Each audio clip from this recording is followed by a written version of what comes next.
This is probably the only time I had perfect consensus, which was that the spreadsheets screamed, no, do not do it. No! Stop. Back away right now. There were so many reasons to say no, Steve. There was a graveyard of sports teams that had come before us and died. We didn't have the right demographics. There wasn't enough of a base. The area wasn't big enough, etc. Go on and on and on and on. Sometimes you just need to ignore the reasons to say no and use that one reason to say yes as your North Star, and you just put the blinders on and you put everything you have and you go for it.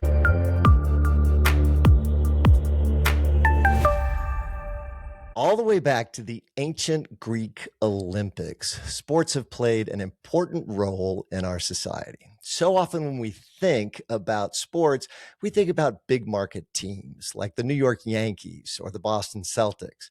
In today's sports, smaller market teams are showing how community and the power that community builds can help those teams actually dominate the sport. To that end, Peter Trevissani is the founder and CEO of New Mexico United.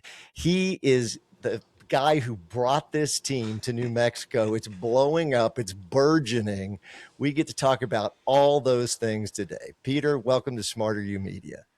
How you doing, Steve? Great to be here, man. Always good to see you. We're going to have all conversations about all things, but not before our terrible chicken timer is going to subject himself to you. So you get to make all of us smarter in 2 minutes. Peter, make me smarter. Hey, okay, here we go. You know, when we were growing up, Steve, there was a movie, Field of Dreams, and there was a saying around stadiums, if you build it, they will come. Well, that is a lie.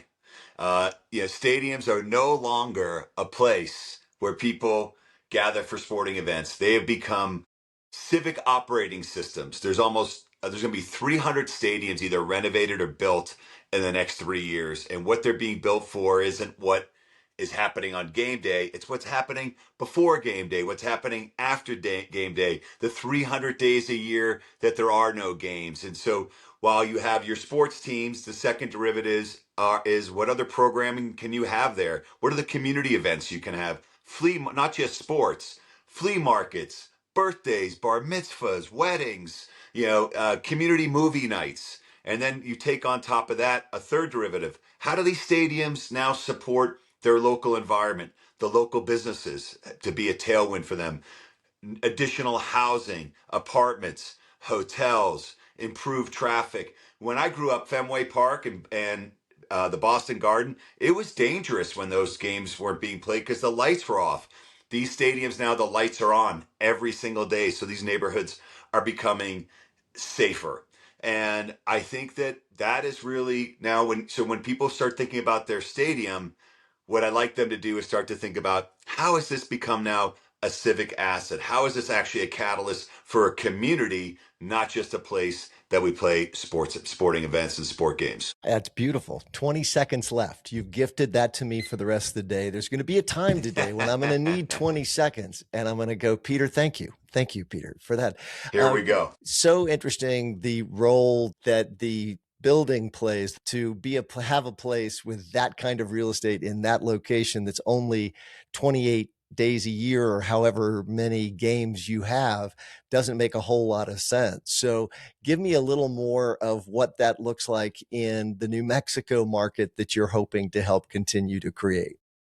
Yeah, I mean, absolutely. I think that's the whole point. Yes, you can play 28 games a year, but that's not going to sustain business 365 days a year. Your community is 365. So how are you now going to be a community benefit? How are you going to integrate into that community? So one, you can do other big events, right? You can try to have the AC/DC Taylor Swift concert. You can, comedy, but then you can think about other big things like flea markets or using that space for community high school matches. Let your high school championship guy, boys and girls come out of a professional locker room. But there's so many like smaller things. You could have 3 or 4 events on a Tuesday all happening at the same time. You could have a YPO meeting. You could have a bar mitzvah, and you could have, some kind of meditation yoga down on the pitch all happening at the same time. And frankly, and I think something in New Mexico, in addition to activating the stadium activating the local community around it, creating jobs, creating businesses. I actually think something that we can do that I haven't really heard any other stadium uh, where it's not being done anywhere else is simply this. I believe the stadium should be open every day, and it's only closed when you have a ticketed event and you have to have some ingress and egress.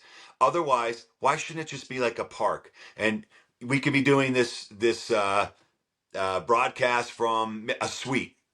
We could be instead of walking at the mall, you could walk around the concourse. If you're really ambitious like you are, up and down the stairs. You're still fit. You could do that, and or we could have coffee on the lawn. And so I think that these facilities really should be integrated almost into public spaces. Yes, it will take a little bit of security and some manpower and some cost to do that, but it's negligible compared to the benefit it can have to the overall community. Part of the reason that I love you, Peter, you have the crazy gene that is the entrepreneur gene. So I know you came from the world of finance. That was the thing that made it possible for you to help some of these wonderful things happen in New Mexico. At the same time, you had this wild idea with a number of other people. Let's talk about that, because I think we'll get back to the stadium tie-in, but it Mm-hmm. really is the impossible that always happens. And we look back ex post facto and think it had to happen. Well, that's not really true. It did not have to happen. And look, this is supposed to be an uplifting show here, so I won't go into the whole midlife crisis and into a dark place with this. But New Oh, Mexico, get dark. We live it's our life. Life is nuanced. Peter, it's nuanced. It's in, it's out, it's all that stuff. So yeah, go ahead. yeah. Have your midlife crisis right here, right now. Go for it. Oh yeah, part 7. It's like I'm like, yeah, the Nightmare on Elm Street. There just keeps being more sequels to that. So, no, I mean, look, in seriousness, when the idea of a team came up, for me, I did grow up on sports. My grandfather had a little place inside the Boston Garden that was sort of a sports bar in the '70s, which means it was probably a gambling bar, with one black and white TV, and it was way ahead of its time. I used to bus tables when I was 11 years old, and then everybody would go into the game. I'd help clean up, and I'd catch like the second half or the second period, depending on what was playing there. And that was also like a very micro community, but was also a community. So I always grew up with sports, but as I got older, I was shifting more into other things: theater, art, uh, you know, other business buildings. Sports was taking a smaller role, but back in 2018, after I left my world in finance, I was really trying to think about what does Pete Trevissani really want to do. I've checked so many boxes, like got the family I wanted. My parents are proud of me. What is it that I really want to do? At the top of the list is I wanted to figure out a way to bring people together in ways they've never been brought together before. I wanted to stay in New Mexico, and I wanted to be part of a community. And so this sports team, when I started to think about soccer and owning New Mexico United and being part of that team in that light, it made perfect sense to me. It's not about soccer, it's about community. And so what did I do? I'm a finance guy. So the first thing I went out and did is I started running spreadsheets. What's the size of the market? How much are we going to get for tickets? Who's going to come to the games? What are the corporate sponsors? Can we sell merch? What's et cetera, et cetera, et cetera. And this is probably the only time I had perfect consensus, which was that the spreadsheets screamed, no, do not do it. They're, No. stop, back away right now. And and there were so many reasons to say no, Steve, right? There was a graveyard of sports teams that had come before us and died. Yeah. There weren't enough laptop and latte guys. I didn't even know what that was. I had a sort of, I mean, I guess I understood, but, we didn't have the right demographics. There wasn't enough of a base. The area wasn't big enough, et cetera. Go on and on and on and on. But I feel like, and you're an entrepreneur, and so am I, sometimes you just need to ignore the reasons to say no and use that one reason to say yes as your North Star. And you just put the blinders on and you put everything you have and you go for it. And that's what we decided to do. Well, I think there's a caveat to that, and that simply is somehow you just know. And the people it works for, we talk to, right? The people it doesn't, you really don't. So That's it's not as right. if this always works, right? Right. But Yeah. same thing when putting poker on television, I was literally laughed out of network rooms that we were pitching to because it was the worst idea ever. And but to me, that just made me feel stronger, not the other way around. So you jump in, Love you that. do it, and you've had some just remarkable things happen. So smaller markets, let's talk about that a little bit, because I think there is something that's genuinely different, and it's not just size, it's the community and the quality that you can build there. Yeah, I think you really hit on something important on the smaller market. It's not just the size. It's a lot of smaller markets, not all, but many. They're not just small, they have been ignored. They have been Yes. made to feel less than. They have been told you're at the top of the bad list and the bottom of the good list. And you know what? You're not as good as everybody else in the United States. And that's why our teams don't come there. That's why we skip over you for concerts. That's why, and the expectations, it gets to be almost generational, and the expectation almost becomes, it's almost like we're passing on despair to the next generation, that New Mexico in our case isn't as good as other areas. Well, you know what? New Mexico isn't just good, it is great. We have so many amazing things here that other places don't have. But with New Mexico United in particular, what I really wanted to do is I wanted to export New Mexico to the rest of the world. I wanted to show the rest of the United States and the rest of the world, because the whole world plays soccer, that we're winners. And when you play New Mexico United, you may win, but you are in for the fight of your life. And it is not going to be over until that final whistle. And you better give everything you have, because if you don't, we're gonna take it to you. And that's the pride that I have for the state. That's the pride that so many people have that follow the team. And we don't win every game, but boy, do we give it our all. And we have really showed so many people don't know who New Mexico is, what we are, and they've learned about it through the game of soccer. Thanks to you, I have had the experience of watching a New Mexico United game, and it's not like anything. It's I've been to the Final Four. I've been to finals games of the NBA, and I can tell you, it's not like anything I've witnessed. How can that be so? I think, it's that pent up demand. I think that we don't have a lot of outlets here. There's a few. We're not the only one, but there aren't that many. And everybody wants to have a voice. And especially when your voice has been pushed down or you haven't been given a platform, when you do get one, you're shouting at the top of your lungs. And so every time someone screams at the ref for a bad call, every time the smoke bombs go off when there's a goal, every time we clap for the Magic Minute, which is in New Mexico. New Mexico was founded in 1912. So from 1912 into 2018, when the team was founded, everybody stands on their feet and just cheers for what we call the Magic Minute. This is us showing, reflecting our collective pride. And frankly, we're doing that with mostly perfect strangers that we don't know. We might have come with our group. Most of the people in the stadium we've never met before, yet for 90 minutes we're perfectly aligned as one unified community. It's amazing. This is the Ted Lasso moment. This is when you have the believe sign that you tap Yes. up on the wall beside you. What an interesting time. Media always changes how everything works. Ted Mm. Lasso is a very interesting piece of that equation, and the World Cup coming to the United States again right now is pretty remarkable in its timing.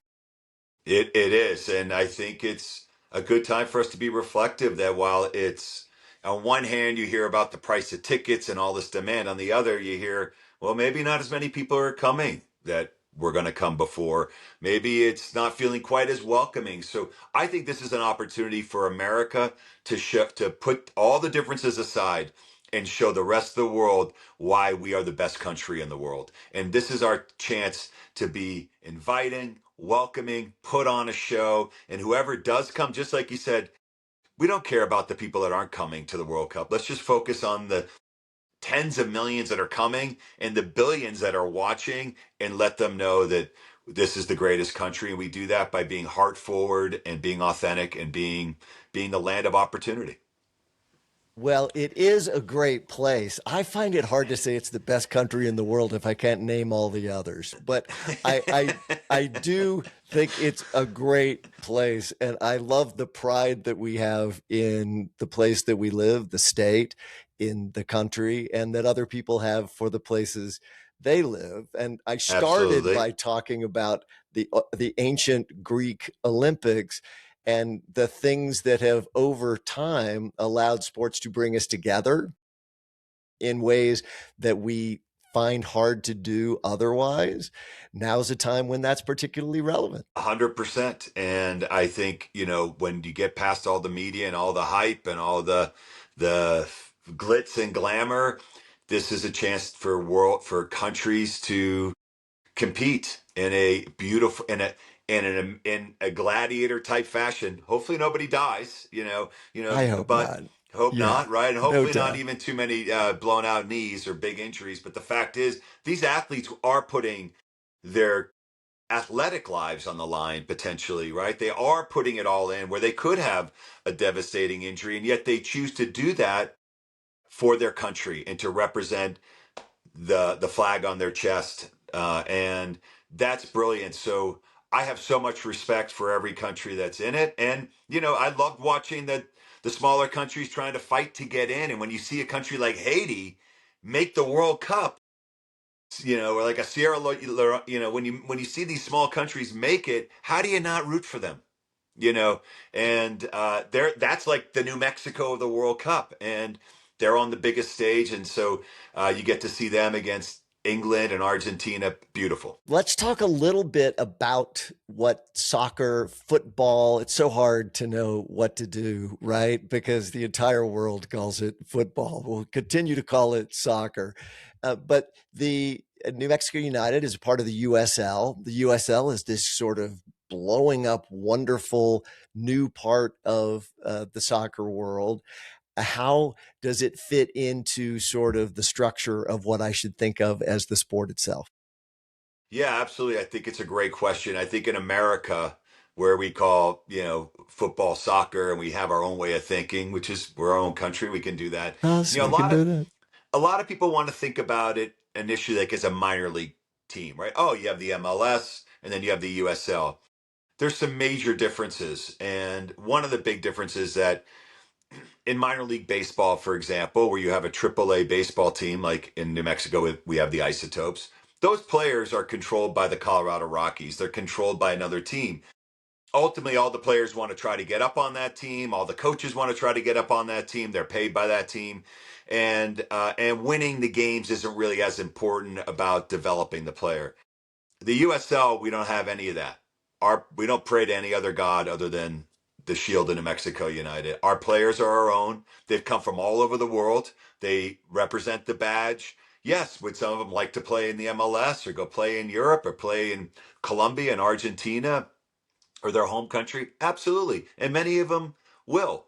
But while they're here, they're playing at a very high level of football, of soccer, and they want to win a cup. That's the number one goal, is to win a cup, bring a cup to our state, to the city of Albuquerque, the state of New Mexico. And so it's fierce. The games are fierce. They count. They matter. When we lose, you feel the heaviness. When we win, you levitate with joy, and that's what sports really is meant to be. I love every piece of the emotion that goes into it. Yes, yes, it's all about that emotion and the community that comes together. We're in season 8. Yes, that's right. You've already had milestones that you never even maybe imagined you would hit. And let's talk about a couple of those, like attendance and things that show what can happen quickly. Absolutely. So we uh, the first day that we operated as a company was my birthday, January 3rd. It was 2018. So I remember we all got together in a little area. We're all going It to send was, you cards now. You're going to have a lot of hey, cards. I'll take it. uh, I had a corny joke, but I'm going to skip it. You can. I'm We not can going to always burn your cut it 20 out if it's sec. I'm bad. If not it's going to bad, burn your we can 20 take it out. seconds with that. The so when we got started, um, we our first space was actually right next to a coffee shop. Somebody lent us their office. Didn't have any heat. Now it's not it wasn't freezing, but it certainly wasn't warm in Albuquerque. We didn't have Wi-Fi, so we had to scrunch our computers up against the wall to steal it Yeah. from the cafe. And this is what we spent the first few days on exclusively. Who is showing up for this team and for this game? And we started talking about all the demographics, and we came to the realization that our mission statement can't be about soccer. It has to be about bringing people together in ways they've never been brought together before in order to be an agent of positive change. That is literally the mission statement for New Mexico United. And so we said, okay, well, we're going to be in this baseball stadium. We don't even want to build a stadium if we could, because we have no idea how to build it. And we were budgeting for around, what if we get 4,000 people? What's it going to look like? What if we get 6? What if we got 7,500? And that'd be amazing. And so we right sized everything for the lower end to try, because we had a whole year of a company without a single sale. Tough cash flow wise. You think? Don't need an MBA for that. You And think? so, Yeah. so we started to so then we just started to gather momentum. And the first positive feedback I got was when I finally mentioned the team to somebody, said, hey, we're doing this team to Mexico United. Da, da, da. Oh, what's that? And then someone was like, oh, I've heard of that. So I was like, okay, somebody's heard of the team, and it didn't come from me directly. Good sign. And so we just started that was our fuel, because it wasn't a ticket sale. So fast forward March 2019, 15 months later, we have our opening day, and we had over 10,000 people came for that opening day. Wow. Amazing. Oh, I mean, and Wow. it was packed, and the energy was off the hook. And so then you think, okay, well, it was an event and it's opening day. And yes, the next game was a Wednesday. We had 7,200, which also blew away our projections. That year, Cinco de Mayo, was that we actually sold out. We sold 15,000 tickets. Isotopes lets you sell tickets because they have almost unlimited GA. And finally, I was at the ticket booth. I said, I got a sign. He said, this game's sold out. No more people. It's Cinco de Mayo. It's 5 o'clock. The game started at 5. It's warm. You could not move on the concourse.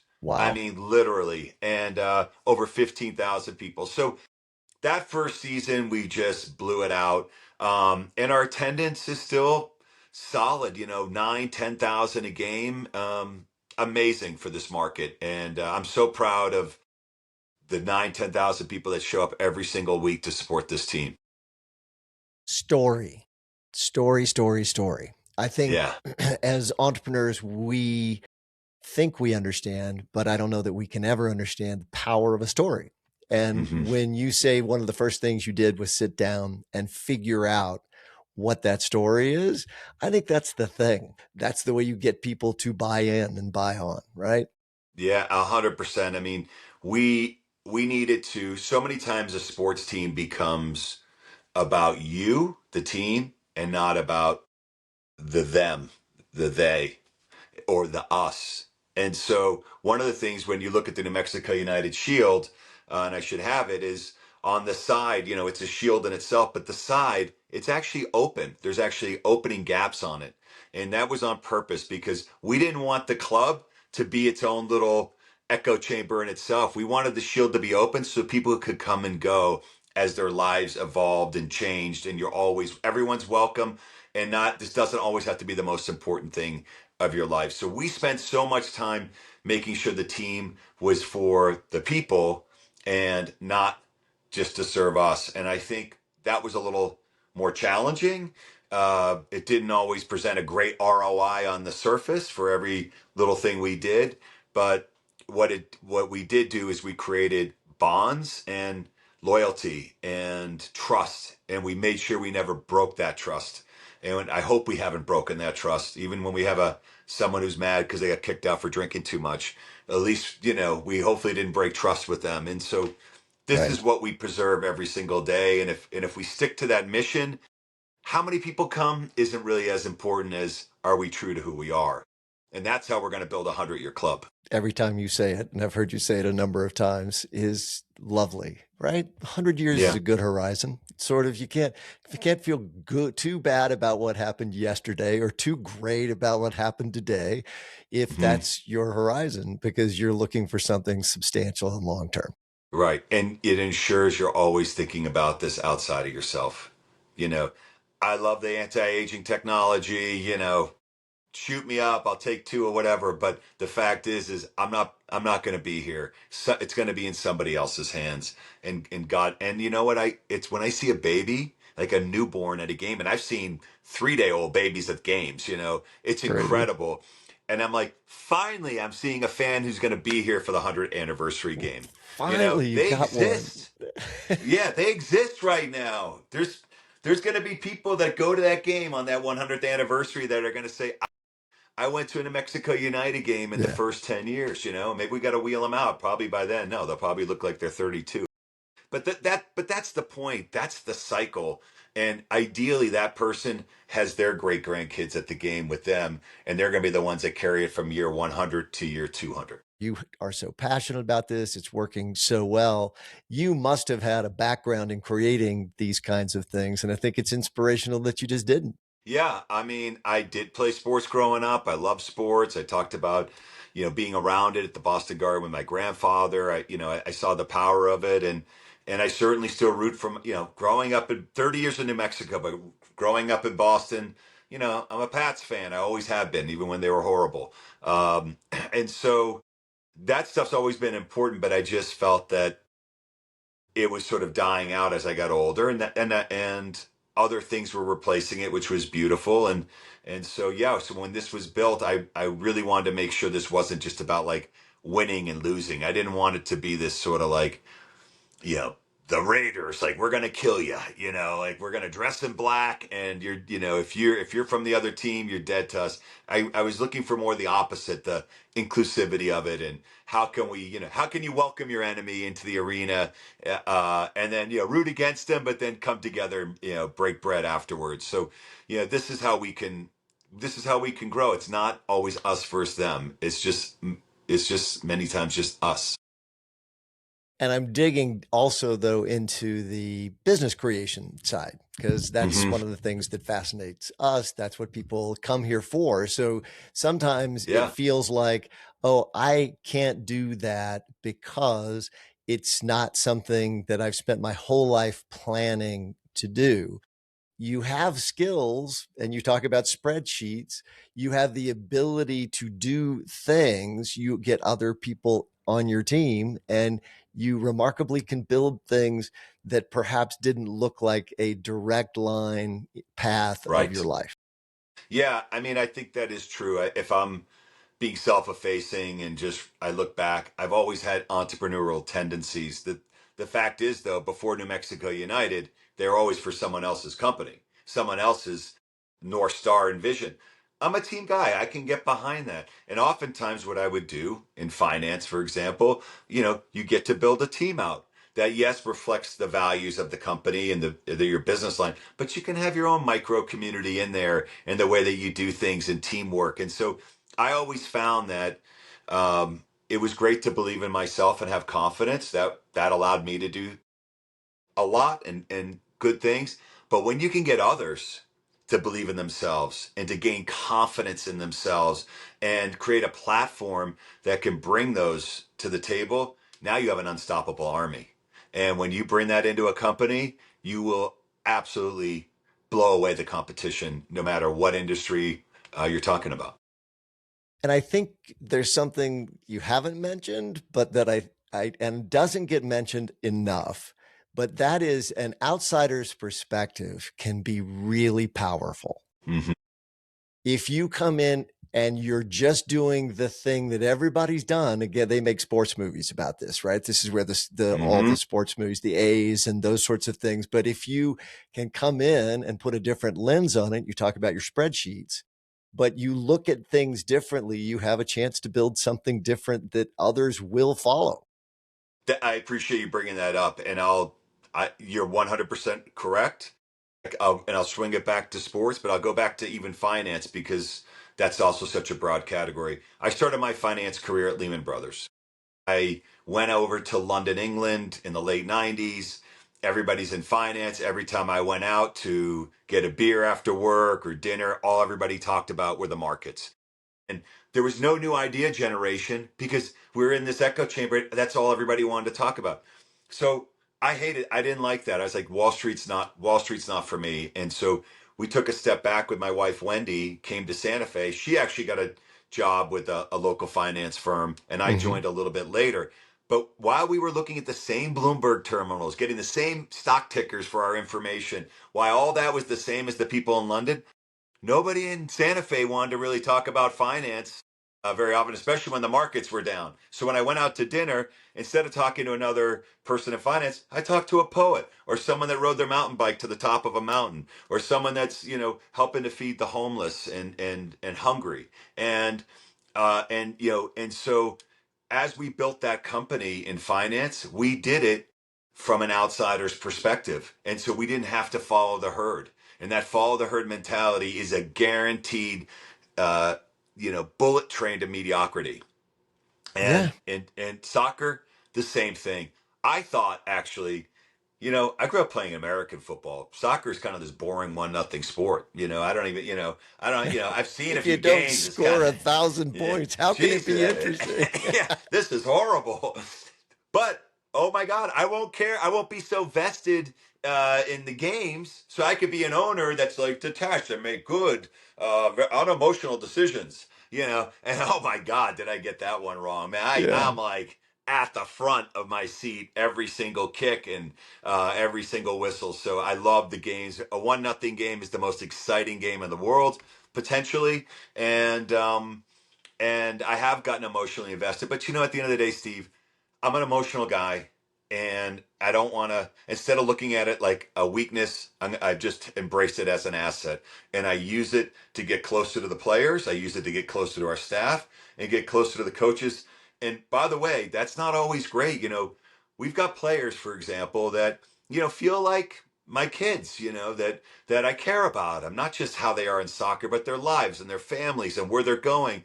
But there might be a time where we have to cut them for the good of the team. Now, I don't cut my kids. I might stick them in the basement if they're really screwing up, but they're still my kids, right? So, but Yeah. you got to cut these guys. So that's really hard. But I'd rather and painful, but I'd rather experience the pain than be numb for the entire process. And I think whatever business you're in, you have to think about it. Do you want to be numb? That might make it easy. And maybe if I'm a surgeon, maybe you need to be a little numb, right? That might actually be a skill that you have to have.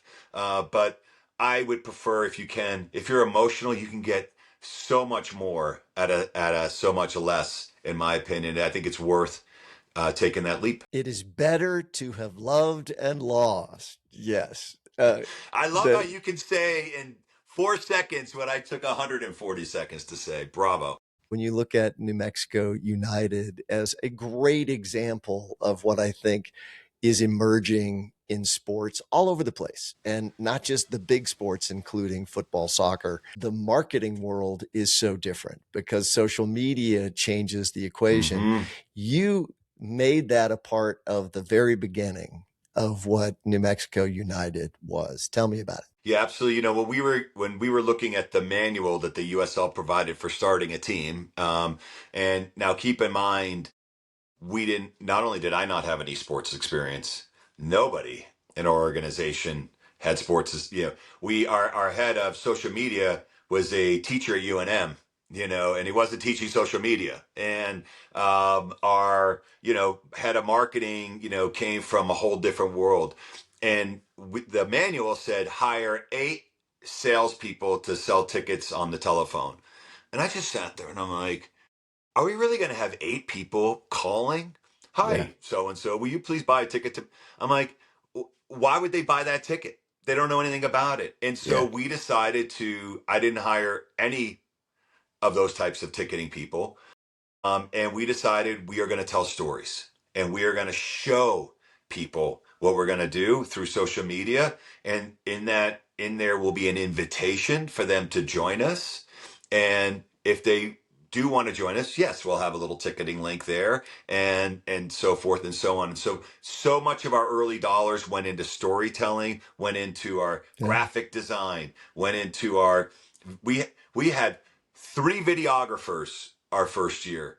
That's more than the MLS teams usually have one videographer and an assistant. But why we had three videographers? Because I wanted to bring everyone for the ride. You know, when we went to a school, I wanted them to see it. When we had a meeting to talk about something, I wanted people to be able to see it. When the coach said something, not just at halftime, but on a Tuesday morning before, I wanted to make sure we had it just in case it was brilliant. And we used the cameras to bring people closer into the team and create those emotional connections. And that not only meant we were going to get people, we were going to get the right people. We were going to get the people that the message was resonating with them, and we weren't just going to get a supporter and a fan. We were going to get a family member and families for life. And you knew that this might work in New Mexico because of a basketball game you went and saw. That's true. You know, I went to a UNM basketball game, and it was electric. And there's 10,000 people. It's Tuesday night. It's 9:30, and there's 10,000, 11,000 people screaming their head off. And I'm like, if 11,000 people can go to a UNM basketball game on a Tuesday night, then we can get people too. It just has to feel important enough. And so these were those were the things, when we said the spreadsheet says no, Yeah. those were the green shoots that we were looking for.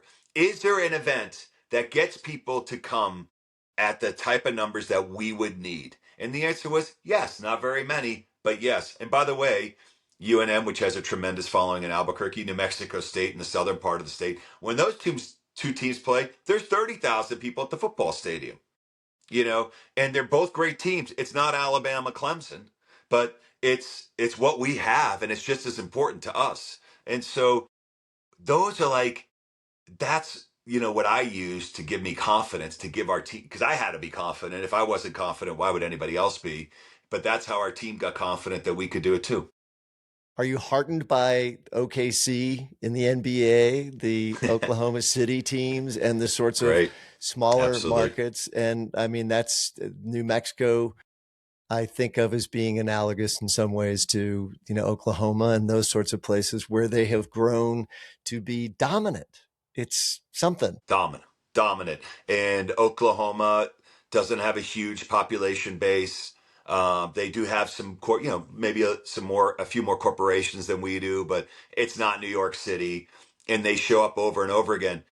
I'll even go, think about a couple things. Take the Buffalo Bills. No, let's take the Green Bay Packers. Okay. The Green Bay Packers have been sold out, I think, since 1960. They sell that stadium out every single game. It is ass cold for half of them. And people have their shirts off. Yeah. And it doesn't matter if they're heading to the Super Bowl. It doesn't matter if they haven't won a game. It's a rite of passage. If they were starting the NFL over and didn't know that, there's no way Green Bay would be not even in the top 100 of potential markets to get a team. But look what it has done for that community.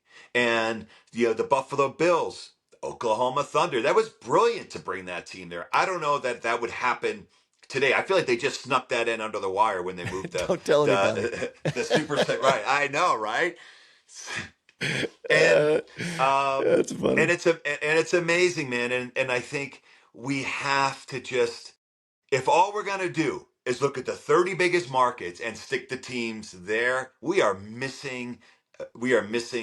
off the mark, man. And yes, some of those markets do need teams, but there are so many other things that you need in terms of bringing something together. And that's true of a company. It's true of a sports team.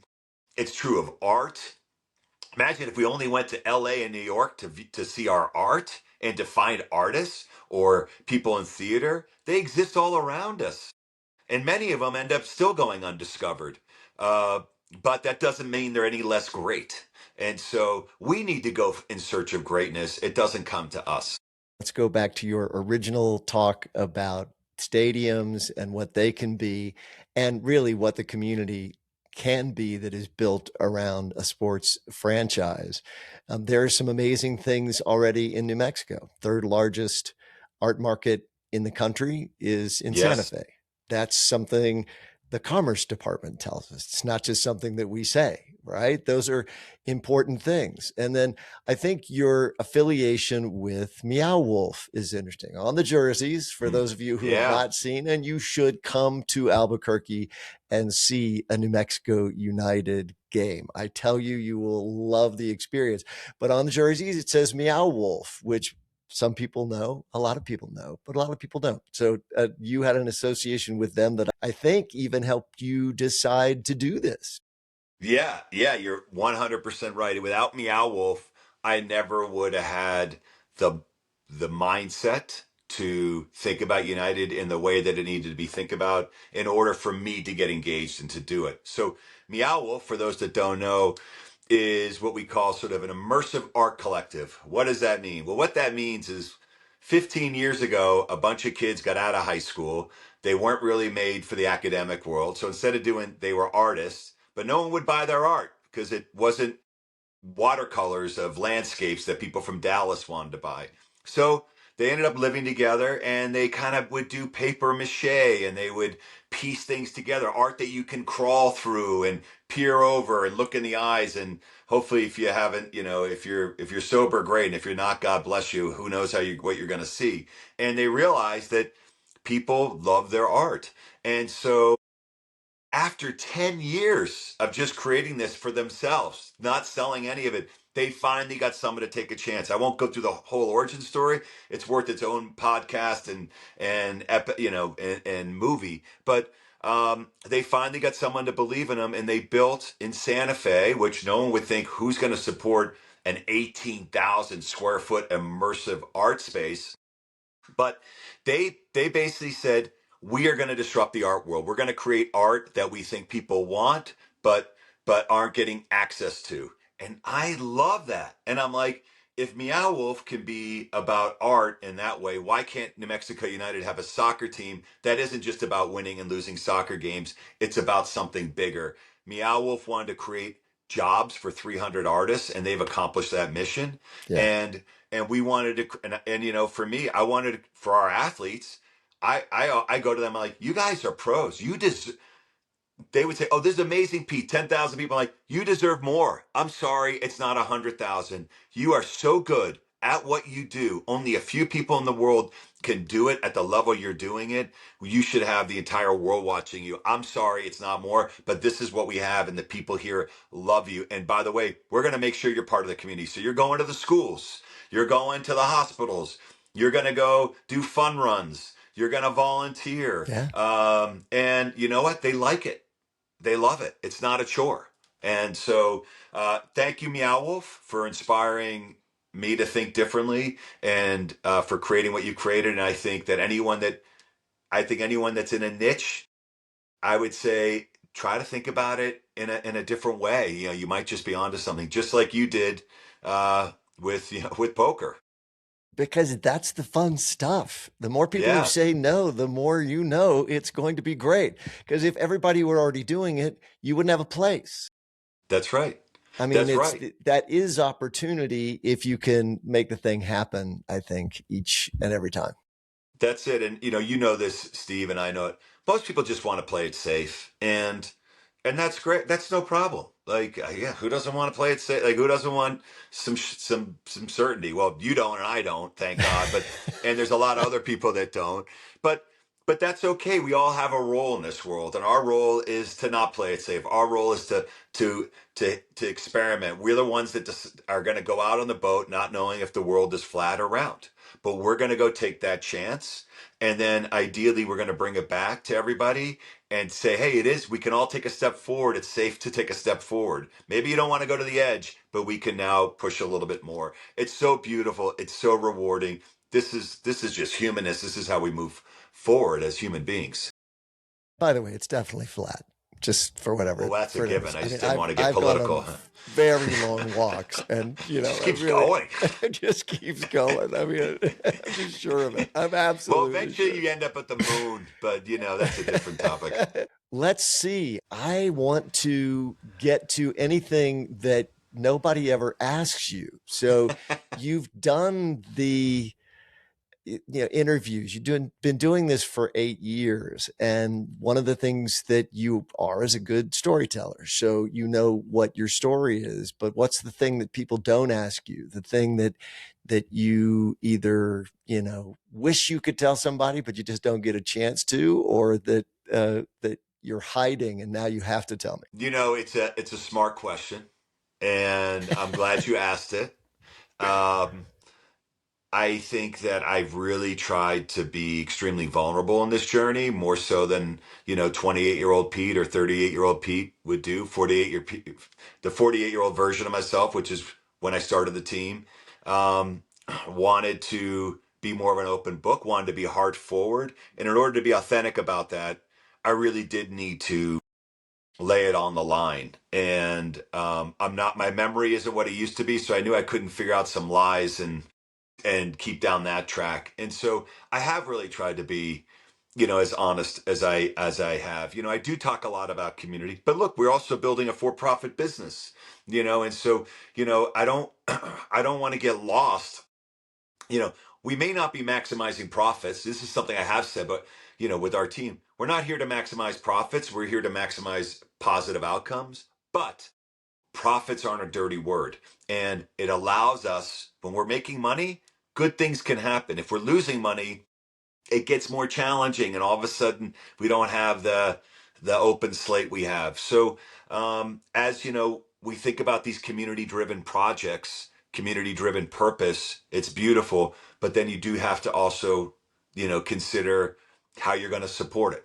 And if it is a business, a for-profit business, how are you going to have a reasonable amount of profit to maintain your business? And so that is something I probably don't get asked about a ton, but it is something we do talk about, because that's the reality. We have a game Wednesday. You know what I talked about with our president on the drive down here to Albuquerque from Santa Fe? How many tickets are out? What's the crowd look like? Who are we talking to? What are we missing? What are we going to do in the next 24 hours to get that incremental 200 or 300 people to the game, because it's an exploding asset, and when it's gone, it's gone. So what can we do without tarnishing our brand that could drive a little additional interest? And they said, you should talk to Steve. And That's that's what it. I'm So doing. this is going to This is do it. it. That's good. I'm glad. This I'm is it. glad that was exactly what you came to, because you could have just asked me. Um, I love the idea though of heart forward, and yet we have to have a system that pumps blood. Every entrepreneur is trying to balance and figure out how that works. Yeah, I mean, look, I've met entrepreneurs that don't have, they have 2 feet on their ground and maybe more. There's others that are levitating, and it's you can be successful in the spectrum, but unfortunately there's amazing entrepreneurs that never were able to get the business model to support their vision, or their vision was 3 steps ahead of they're on version 3.0 and they haven't created 1.0 yet. And there's others that maybe they create 1.0 and then they get like this, and they start to lose that entrepreneurial spirit of what got them there, and it starts to stagnate and can eventually go in decline. It's not a right or wrong, it's just a reality. It's super hard, um, but it's possible, and it takes all the things that you've talked about over and over again, right? We know it takes hard work. You've got to have the spirit, but you got to have luck. And and I think with New Mexico United, we also caught some lightning in a bottle. It wasn't just a brilliant marketing plan. We got lucky, and I could say in every stage of my life, especially with my wife Wendy, I got lucky. And that is what, if you don't have that piece in the formula, you're just lying to yourself. Everyone that's done something has there's been some fortune, but you do make your own luck. And the harder you work, the luckier you seem to get. So those things all go hand in hand. Well, you're talking to a poker guy. Yeah, there's luck. I know. It's the perfect metaphor. It's the perfect life Yeah, metaphor. And it and is. again, you don't hear it a lot when I am on panels with other swanky entrepreneurs and the like. I always ask the question of everyone on the panel, what are the 2 or 3 things that were just so lucky without which you wouldn't be sitting here today? And That's there right. are there are those. So what are the 2 or 3 things that without which you wouldn't be sitting here today? It's good. You're right. Like if you just went in every time you had a 2 and a 7, that's not much of a poker career, but you could get lucky on one given hand. Yeah. Um, I just feel like opportunities have popped out when I didn't really know what was next. So when again, I'll go back to like Lehman Brothers. It's 1999. I've got a good seat at Lehman Brothers. I'm making some good money. The trajectory's there. Basically, just don't mess it up. Do your job, don't mess it up. And what I do, I messed it up. I quit my job and I moved to Santa Fe, without a job. And nobody would have said that going to Santa Fe is where your financial career is going to launch. But you know what ended up happening? I got back. I did a startup that didn't work. I did take my first dive, raise some money in Internet 1.0. Our idea didn't get traction when there was a big collapse, and I had a small baby, Blake, who's 25 now, and I'm a dad, so I wanted to provide. So I went back to finance, which I knew, and thinking that it's going to be in Santa Fe, so it'll be less than New York and London. This is my point. Well, guess what happens? 2008 comes along, massive financial crisis, huge distrust for the infrastructure of finance, and everyone took their money out of New York and London and put it in to these companies that are in places like Santa Fe, Santa New Fe. Mexico. And all of a sudden, our little company went like this. So that wasn't me. I was in the right place at the right time. Now, we had a team and we executed and we did some things right. We could have totally screwed it up, but we didn't. But that was a macro tailwind that I got lucky and all of a sudden was able to leave by the time I was 46 and go focus on things, that I didn't know I had. The other thing is I think, we get lucky sometimes with how we attract. Our energy does attract people. And I think that when you are coming out with good intentions, you tend to be lucky in the people that come your way. And so Ron Patel, for example, at New Mexico United is our team president. It was sort President. of his Yeah. idea to do I actually hijacked Ron's dream for New Mexico United, so people don't ask me that. So we'll lay that. He was the one that really had a vision for a pro team in New Mexico. We sort of worked on that. So, I think that's also where I've been really lucky. The people around me, friends, family, colleagues, I didn't choose them. I just got to, I guess, I got to be with them. That is the good life stuff. All right, we could talk for way too long. I Yeah. get the feeling we will, but we just won't do it on a podcast. Uh, we always ask people who come and join us to help us curate our information better in this information age. So, in your life, whether it's sports or whether it's soccer, football, whatever it is, where are places that you use that might be helpful for me to curate my information better? Okay. Are we using the chicken again? No, that was no more chicken, No. Do you huh? want the chicken again? I don't. I mean, he Yeah, can just give hang me. out here. He'll just hang out. Set Come on, it. CT. Yeah. He'll inspire you and Set do it. this shit. Woo! Set it to 220 though. I want my. I thought about obviously I knew you were going to ask this today, and I thought about this a little bit, and I think I want to take without copying out. I think it really got me reflecting on some important things in my own life, which is what are the sources of our information, and I think the piece that's really hitting me more and more is that when I really want to get information on something, instead of relying on a pundit or a columnist or a tweet, I'm finding I'm looking for the source data. Yeah. And because those people aren't really, end up becoming an echo chamber. So I'll give you an example in the sports world. We have sports agents, and we'll call Yeah. up a sports agent. Hey, how we do? How you doing, Chuck? And be like, hey, I got this guy. He's awesome. Last year didn't go his way, but that was the coach's fault. And I've got 5 teams that are interested in him. He's gonna set a new market for salary. And I want to give you guys an opening to get him. Now, I could get off that phone so fired up about that player that wow, that guy is the agent. If that happens, he's worth it. But I don't do that because I know that agent he's doing his job. He's got an angle. His job is to put his client in the best light possible. So I got to say, do you have written offers? Those 5 offers, are they written? What are the teams? Who'd you talk to? And everyone would expect me to go do my due diligence, to do some fact checking.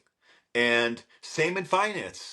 You don't just listen to an analyst from Goldman Sachs talk about a stock, how it's going to be a rocket ship. They could be totally right, and it might happen. You go back and you look at the data, the 10Ks and Qs and all that stuff that I don't want to look at anymore at this stage of my life. And so why don't we do that when we're trying to find out information on a war in Iran? Or, is the war just, let's not listen. If someone says the war's justified, why are they saying that? And are we going to go back and look at that? So I find myself now, if I'm not interested, if it's who's some actress dating, I'll read People magazine and I'll take their word for it, right? Yeah, But pretty if I much. really want to know what's going on, I'm going to go to more source data, and we can use technology to get there in a way that we couldn't before. And so I would just encourage everyone to read the document before you read the drama. And if you educate yourself, then you're going to get to the truth a lot faster, because the truth ultimately is where we're trying to get to so we can make good decisions. And that's what's hard, right? What you have absolutely framed the dilemma, which is we live in a time that which wants to get to us is not where the motivations are to get good information. The stuff That's right. that we want, which is credible information, takes more time. And we're not great at getting over the hurdle of actually having to work for it. Right? And Steve, work for it and get uncomfortable, right? Like, so, if what we end up doing, I do it. I think a lot of people do it, and I'm trying to get outside of this. I'm actually working on this. Is you just start to rely on a few reputable sources, and you listen to them, and they become but that becomes your echo chamber. So if I want to know something, let's say I like to listen to NPR.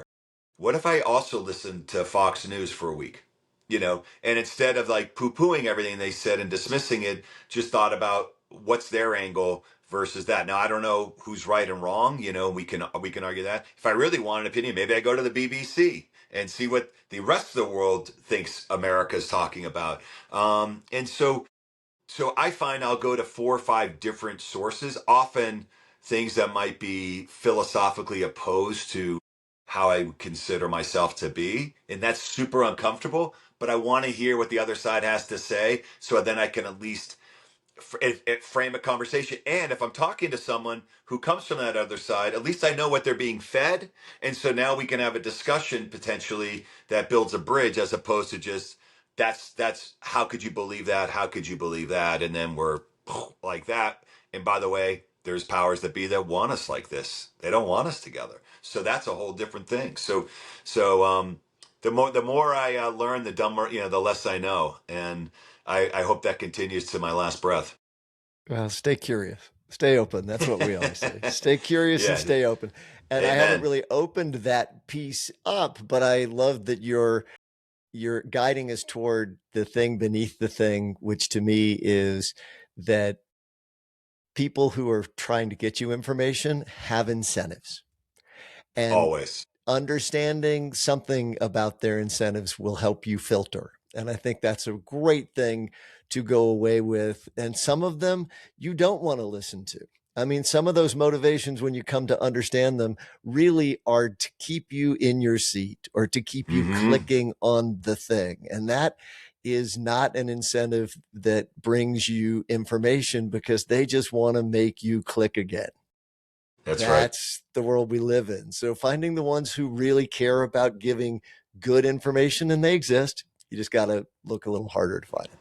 Amen to that. Peter Trevissani, it's great to see you, man. And New Mexico United is continuing just to blow up and be awesome and do wonderful things for the state of New Mexico and the city of Albuquerque. And that is due to you and the people around you who have worked so hard to bring that community into the sport of soccer in New Mexico. So thank you for that. Come back sometime, huh? Thank you, sir. Somos Unidos, really appreciate you having me on, and more to come. Somos Unidos is what everybody chants. Go to a New Mexico United. You will be by the time you leave. If you're not human. It's that simple, right? That's right. And Pobrecito. So when the other player goes down, instead of screaming at him, we just chant Pobrecito, poor little boy. Poor 14-year-old pobrecitos. fan came up with that, by the way. This is a true story. 14-year-old fan came up with that saying because his mom would call him pobrecito when he fell, or his grandmother did. And so he would start chanting it rather than some homophobic slur or some swear word. And it grew. Now, when I go to El Paso in LA, I hear pobrecito chants. They started it in New Mexico 8 years ago. It's spreading. It's awesome. So How good does that's a that nice little. how It's good so does good. that feel? I know we're done, but you actually have a very similar point of view on legacy, which is oftentimes the silliest thing in the world because Hmm. nobody remembers anybody very quickly. So when people sort of think, you've done great things, what is your legacy? I love that you look at it that way. But when you see something that you've affected like that, pobrecito, Hmm. happening somewhere else, and you get that glow, and no one will ever know sitting in that arena that that had to do with the hard work that you and your team have done. That's what matters. That's the real stuff, if you ask me. Yeah, you nailed it. That's right. And it's nice to get credit, but it's not necessary. And we just know that we've helped to push things forward. That's good enough for me. Well, here's to the 100 years of New Mexico United. It's great to see you, 91 man. left. We're 92. We're in year 8. So Keep going. here All we right. go. Take care, man. Thanks, Steve.